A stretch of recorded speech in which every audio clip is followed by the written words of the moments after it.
Тинчасен миссис Аланла.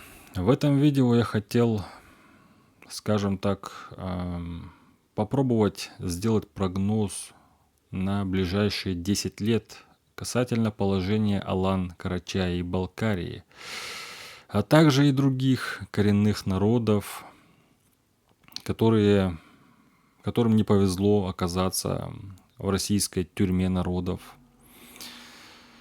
Я думаю, если в ближайшие 10 лет все народы не приложат все возможные усилия для того, чтобы Россия вернулась на свою исконную болотистую территорию с наших прекрасных земель, и если мы, аланы, да, не сделаем все возможное для этого, если будет нашей деятельности недостаточно, то, скорее всего, в течение ближайших 10 лет все то, что мы считали самими собой, своими народами, оно, скорее всего, исчезнет.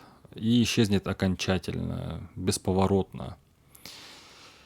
В этой ситуации для меня лично самое главное – это возможность хотя бы остаться человеком. То есть хотя бы остаться человеком – это для меня уже большой жирный плюс того, что я покинул зону российской оккупации.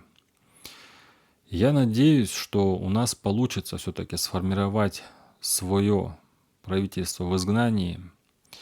Я надеюсь, что это получится сделать и у других народов, в том числе и те народы, которые пытается агентура российская оседлать.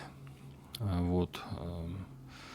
Активно работает российская агентура там над возглавлением татар, чеченцев.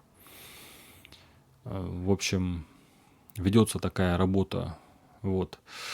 И я надеюсь, что мы все-таки сможем сконсолидироваться, создать свое ядро, инициативную группу и добиться хотя бы каких-то внешних успехов, да, вот.